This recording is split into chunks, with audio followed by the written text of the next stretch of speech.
I've always known my girlfriend Caitlin wears too much makeup. I'm not talking about a bit of mascara and some lipstick. No, Caitlin layers on foundation, concealer, and God knows what else until her face looks like a porcelain mask. It's not just her face, either. Her neck and chest are also meticulously coated, making her look almost like a painted doll. But here's the thing. I've never seen her without it. We've been dating for almost a year, and I'm crazy about her. She's smart, funny, and beautiful. At least I think she is, under all that makeup. But her obsession with never being seen without it has started to strain our relationship.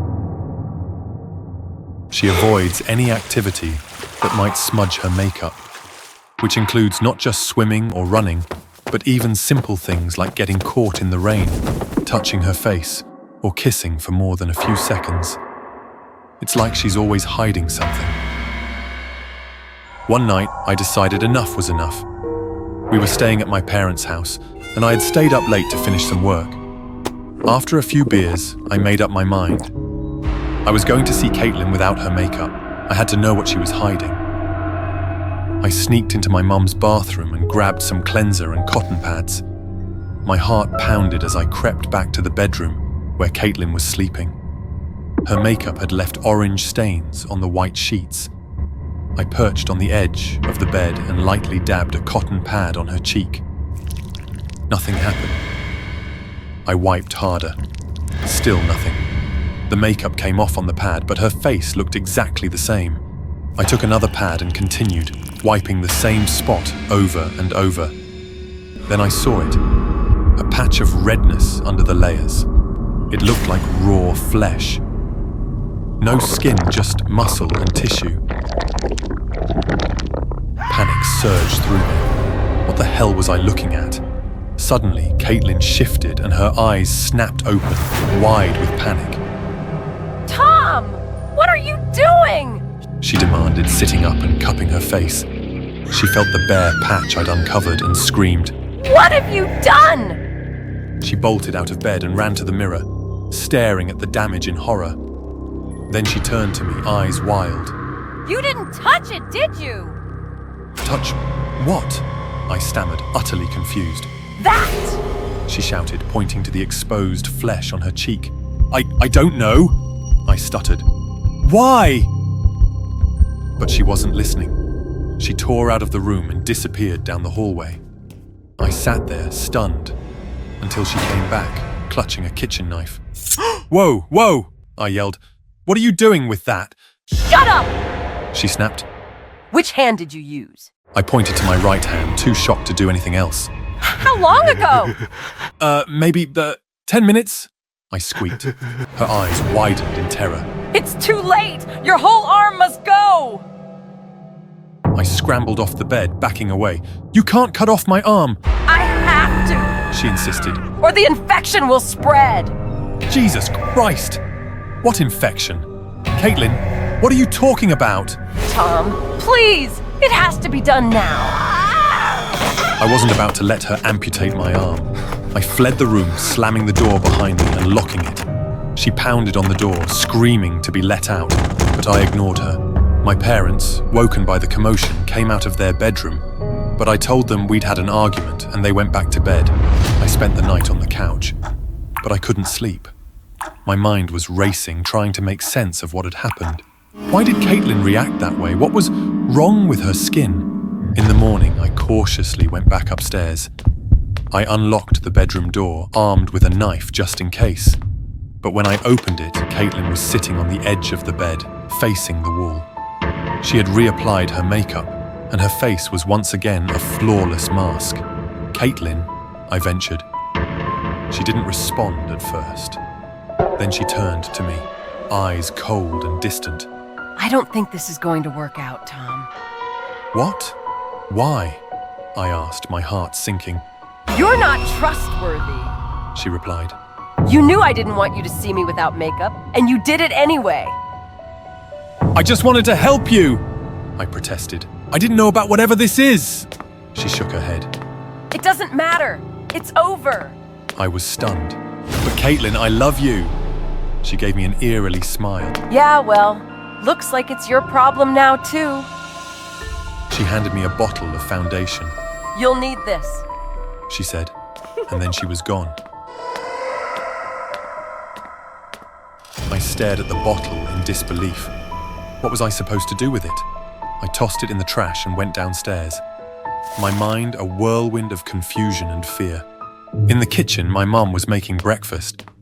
As soon as she saw me, she gasped and dropped a plate.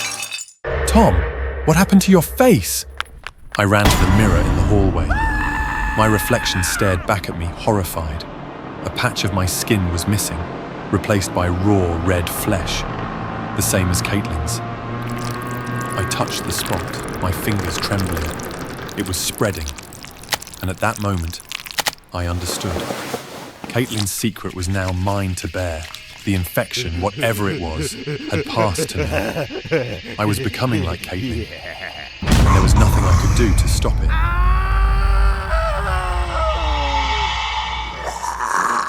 Recently, many strange things have been happening in my house. Furniture has been moved, newly bought, milk is gone, bottles of wine have been spilled, and there are scribbles on the walls with mayonnaise and ketchup saying, "I am in your room, come find me." I don't know if I am being haunted by a spirit, but everything started that night. My sister and I performed a spiritual ritual for the first time to connect with our deceased mother through an Ouija board. I held my sister's hand tightly. The air turned cold. When the candle went out, red letters appeared before me saying, "I'm in your room. Come find me." Terrified, I ran to the living room and saw the TV was on, switching channels rapidly. Turning around, I saw the words, "Marry me," on the wall. I was horrified. I thought it was my mother, but it should be someone else. Someone real in the house. I told my dad, but he didn't believe me. He thought I had watched too many horror movies and couldn't tell the difference between fiction and reality anymore. Did he think I was joking or something? I was really serious. One day, my sister and I came home and noticed someone had used the bathroom. My father came home shortly after, and I immediately took him to see. His eyes filled with panic. He started searching the house frantically. When he reached our bedroom and opened the closet, a person wearing a ninja mask and a native-style coat sprang out. He was armed with an axe and a steel wrench, and he forced us into the bedroom, locking the door. My dad told me to call the police. Luckily, the window was open, and I quickly jumped down to escape. I couldn't think of much else. I just ran as fast as I could to the neighbor's house and called the police. But by the time they arrived, he had vanished. I was chilled to the bone. He had been hiding in my bedroom watching us. I couldn't bear to return to that house. The experience haunted me. I had recurring nightmares, fearing he would come back to kill my family. So, the three of us stayed at a nearby hotel. The next couple days, my father returned to the house to get some belongings and saw a man standing by the window inside. The police arrived and found threatening messages on the walls. A knife was stabbed through a family photo with the words, "I'm still here, come find me," written in marker. Another photo was pinned with a knife bearing the words, "I will kill you all." The police continued searching the house. They discovered a fake wall in the bathroom that concealed the plumbing. Inside, they found a hollow space with oddly stacked clothes. The police officer pointed his gun and demanded the intruder to come out. Everyone was shocked when it turned out to be a 17-year-old boy named Daniel. How do I know his name? Because he is my ex-boyfriend. I dated Daniel during the Easter holiday, but it was only for a short time. I heard many bad things about him. Daniel was a strange person with antisocial behavior and had been arrested multiple times for breaking and entering and theft. I had a bad feeling, so I decided to break up with him. Then, Daniel had been hiding in my house for weeks, pretending to be a ghost to scare and watch my family without anyone knowing. Someone I knew was doing something incredibly perverted. I heard Daniel was placed in a juvenile detention center. 10 months later, his mother mortgaged her house to pay $10,000 bail for his release. I thought the nightmare was over, but it wasn't. Less than a month after being released, Daniel broke into multiple houses, stealing valuables. The Gustafson family, a young couple with 2 small children, suffered the most. Daniel armed himself with a gun and approached the Gustafson home. The pregnant mother returned home with her 5-year-old son.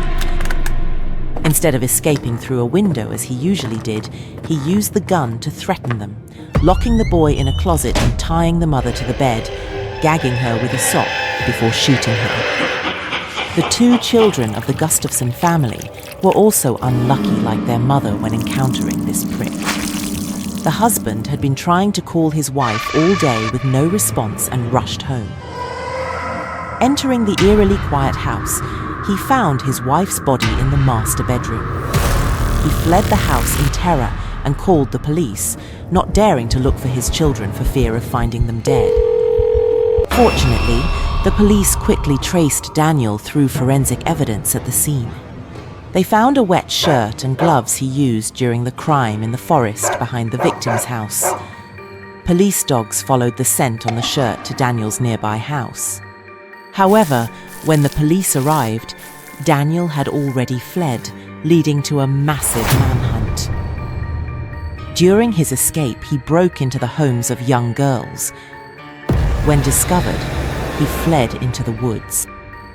Later, hijacking a woman in her car, she seized an opportunity to jump out and call for help, causing Daniel to flee again. A few days later, Daniel was caught hiding in a trash can in a nearby town. My father, upon learning that Daniel had been released and caused such a massacre, expressed his anger to the media, vowing to kill Daniel himself if he were released again. It's so cruel. Even now, I'm still haunted by the thought that he's always watching me from behind the closet door. Or maybe he's secretly watching me shower from behind that wall. Daniel was brought to trial for the murder of 3 members of the Gustafson family and received 3 life sentences. I couldn't believe that my ex-boyfriend was a murderer. It's not ghosts that are scary, but humans who are truly terrifying.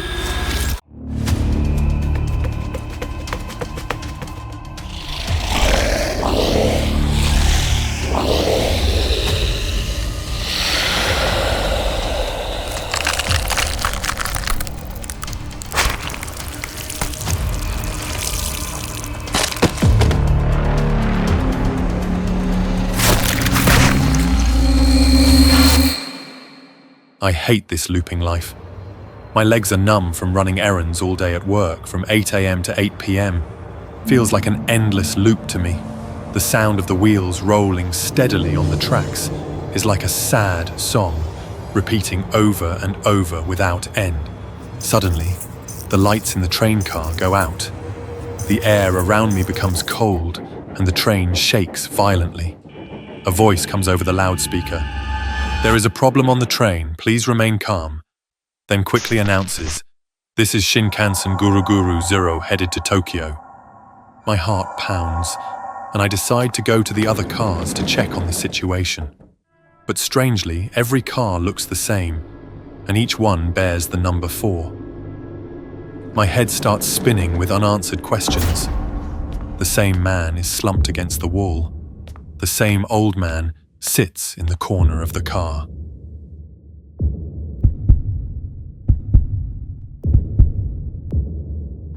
"You've fallen into a loop," he says, his voice deep and ominous. "A loop?" I ask, not understanding what he means. "Yes, to escape you must follow the rules. If you see something unusual, turn back. If you see nothing unusual, keep moving to the next car," the old man said. I look around again. Everything around me is identical to the previous cars. from the seat designs to the dim lighting and stifling air, but as I move further in, a shiver runs down my spine, like the feeling of being watched. Suddenly, I see a human hand on the train floor, sticking out from under a seat. It moves as if trying to grab me. My heart stops for a moment and fear surges up. A headless body was trying to cling to me, creeping closer to me, and its hands were reaching out as if searching for something. I realize this is something unusual, just as the old man said.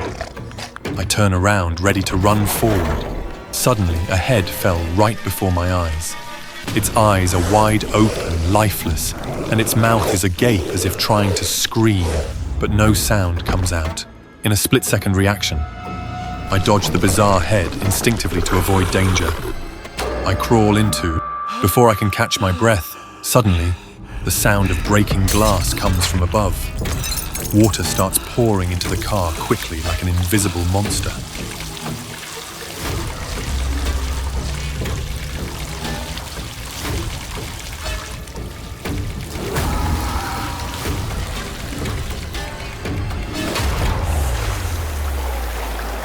I can't think, just act as fast as I can, my feet pounding on the floor. My heart races, breaths coming in gasps. The water rises, nearly reaching my knees. Although the strong current was blocking me, I still tried to move forward as quickly as possible. Just in time. My heart feels like it will explode, having narrowly escaped the dangerous water. Entering car number 2, I see the man who was asleep before is now awake, sitting upright. At first I don't notice, but then I see his legs sticking out, moving like octopus tentacles. When I accidentally look into his eyes, they suddenly glow, cold and malevolent. He screams, the sound echoing through the car, then stands up, chasing after me. My heart races and my legs seem to gain strength from the fear. I turn and run as fast as I can toward the door, but the distance between me and the octopus man is quickly shortened. I can hear his tentacles stretching out. The door to the car closes just as I barely make it through. Car number 1. I sigh in relief, barely escaping the pursuit. Car number 1 is eerily quiet. I carefully search everywhere, checking each seat, every corner, hoping to find some sign.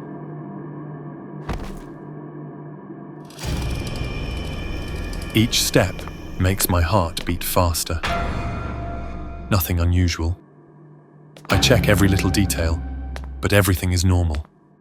I decide to take a risk. Thankfully, I step into car number 0, feeling a blanket of calmness. This is the last car. I think I'm close to escaping the loop. This car looks completely normal, with no signs of anything unusual. I sigh in relief, thinking I've finally escaped the nightmare. But then, just as I'm about to leave the car, I notice something moving in the corner. A strange creature stands up from a seat, its eyes glowing brightly in the dark. Its skin blends with the patterned seat fabric, making it invisible until now. The creature starts moving toward me, quickly and silently. Panicked, I turn and run toward the other door. The creature is almost upon me. Its footsteps are heavy. Its breath is cold like a freezing wind on my neck. I run as fast as I can, but it feels like I'm never fast enough. The creature is getting closer. I can feel its presence right behind me. Just as I reach the door, a seat suddenly flipped down, tripping me up, and I fall to the floor. The creature lunges, its long, bony arms ready to grab me. I can't do anything but close my eyes, bracing for the inevitable end. I wake up after a bizarre dream. A worried woman looks at me suddenly, concerned in her eyes, asking, "Do you know why everything seems to be repeating?" "You've fallen into a loop." I can't control my voice. "If you want to escape, remember the rules. If you see something unusual, run straight ahead, don't look back."